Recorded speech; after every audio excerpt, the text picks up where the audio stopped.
Welcome back to the deep dive.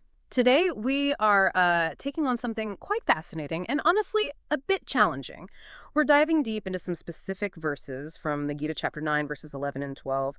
They touch on a really core issue in spiritual life. Why do so many people, even folks who think of themselves as devoted, really struggle to find that, true lasting contentment? And the answer seems to lie in a pretty fundamental misunderstanding of the divine's complete nature. That's exactly it. That's the core conflict we need to unpack. The source material lays out this inherent challenge we face with perception. It's just difficult for us to fully grasp the divine because it operates on two levels at once. There's the formless, all-encompassing consciousness, the higher nature, Brahman, and then there's the world we see and touch, the material stuff, the lower nature, Maya. Right. And failing to kind of hold both of those leads to judgment and, well, these 5 specific errors that people make really just out of ignorance. Okay, so that sets the stage clearly. Our mission then is to map out these 5 different kinds of ignorance, these 5 insults, you could say. And it's important, isn't it, that this isn't about malice or sin. It's really about a knowledge gap that keeps us from fulfillment. Precisely. It's about understanding, not blame. All right, let's jump into the first 3 types then. These seem to be rooted in a failure of just basic recognition, not seeing the divine's presence or how it consistently works. Yeah, the first one is maybe the most straightforward. Non-believers.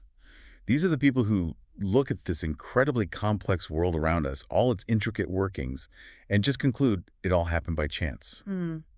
They refuse to credit any kind of creative intelligence for the creation itself. That's a pretty big denial, considering the evidence, you could argue. What's the analogy the text uses to get at the insult there? It's a really neat analogy. It's like being served a fantastic meal, perfectly cooked. You enjoy every single bite, Right. but you absolutely refuse to acknowledge that there was a cook involved, that someone actually prepared it.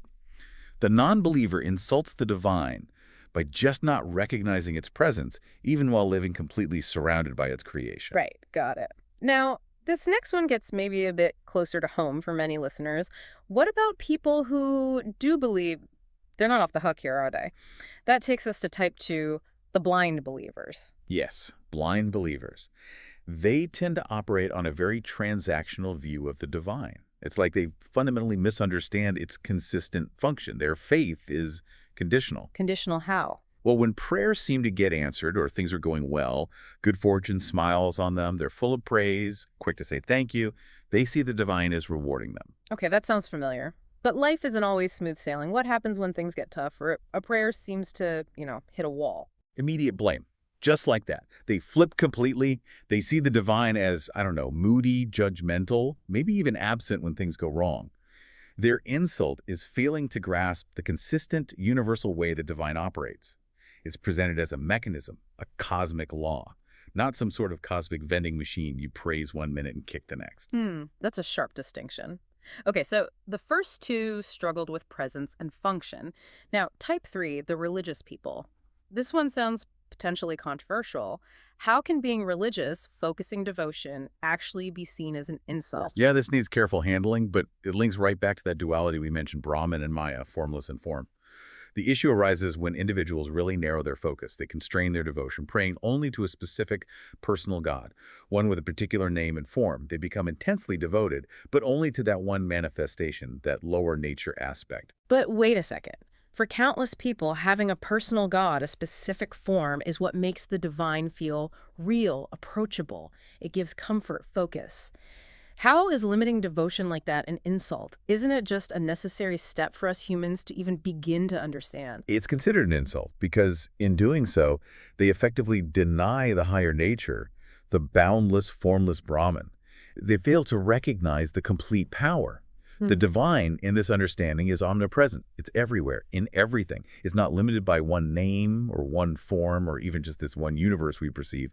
The text puts it starkly. God is the name for all forms. So by insisting only their chosen form is the real deal, the only way, they miss the sheer scale, the limitless nature they're actually trying to connect with. Ah, okay. So it's the exclusivity born from not seeing the bigger picture, the formless behind the form, that makes it an incomplete view and therefore an unintentional insult. Precisely. It's about recognizing the totality.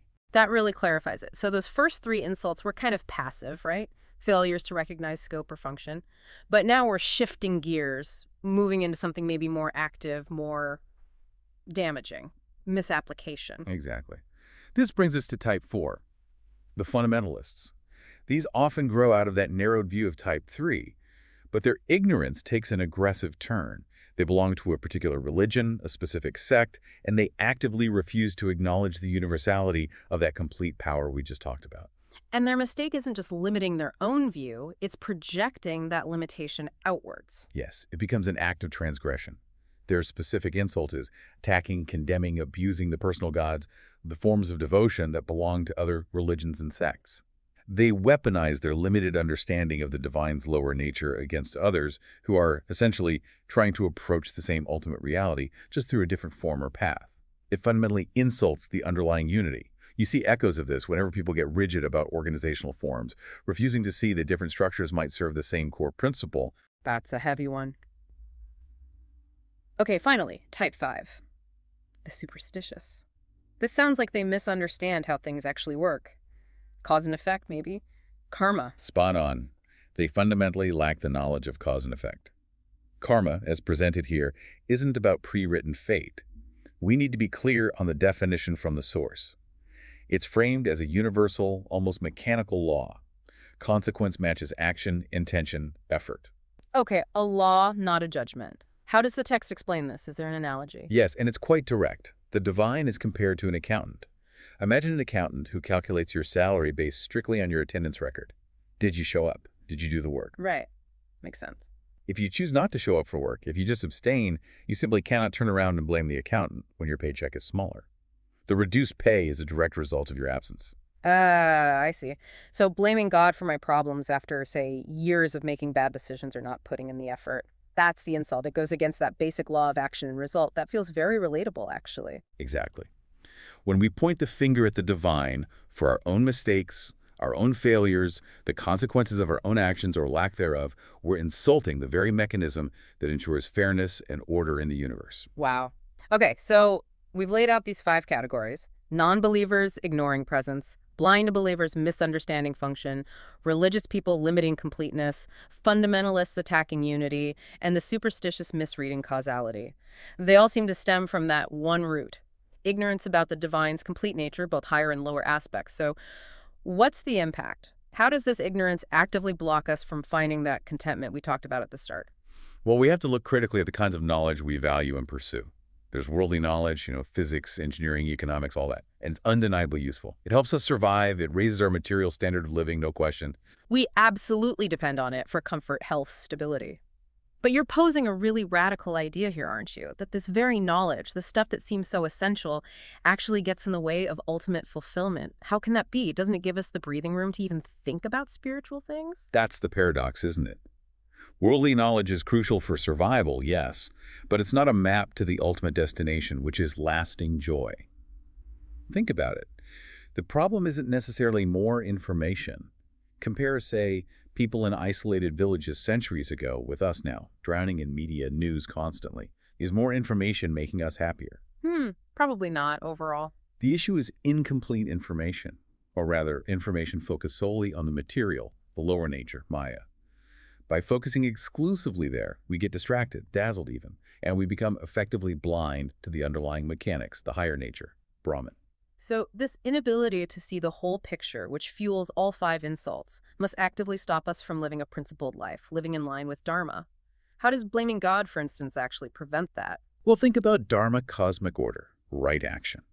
If you genuinely believe the divine is unpredictable and moody, like type 2, Right. or fundamentally unfair, like type 5, Mm-hmm. what basis do you have for consistent, ethical, right action? There's no stable ground.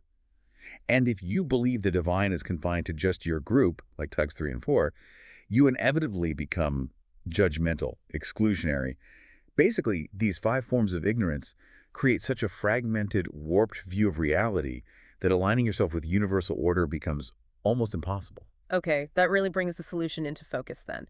The way out, the course correction, has to be gaining complete knowledge, understanding the divine and the creation, both aspects. That's the entire journey laid out. When someone truly gets this realization, they see both the formless and the form, the presence and the consistent function. They naturally start living differently. They start aligning with Dharma, And living that way, in turn, tends to expose them more to wisdom, to holy scriptures, to deeper understanding. So it's not like flipping a switch, it's more like an upward spiral. Exactly, it's gradual. The spiritual quest stops being an afterthought or something for Sundays. It becomes a core, necessary, additional pursuit alongside material life. And through that sustained effort, eventually comes the big realization. Only this spiritual path, grounded in complete knowledge, actually delivers that deep, lasting contentment, that inner peace. The implication there is pretty stark. If we skip that foundational knowledge, all our efforts in the world, getting the job, the house, the security, while successful on their own terms, might actually be leading us away from what we truly crave, which is happiness. That's precisely the conclusion the text draws. If this understanding that the divine operates consistently, completely, universally, isn't achieved, then all the worldly striving, however impressive, ultimately becomes, well, wasteful, in the sense that it doesn't lead the seeker to true fulfillment. Therefore, really acknowledging, recognizing the divine in its totality is presented as the only way to make that crucial course correction. What a powerful synthesis. The goal isn't just getting by, which worldly knowledge helps with, but that profound, stable happiness. And that demands a different kind of seeing, a recognition of the whole picture. Which leads us to the final thought, something for you, the listener, to really chew on. If our current worldly knowledge, the stuff we spend so much time acquiring, allows us to survive and improve our material lives, but at the same time, it potentially stands between us and real happiness by blinding us to the full nature of the divine, then how much of our current intellectual energy, our focus, might actually be steering us away from our deepest destination, that state of true contentment and joyful living?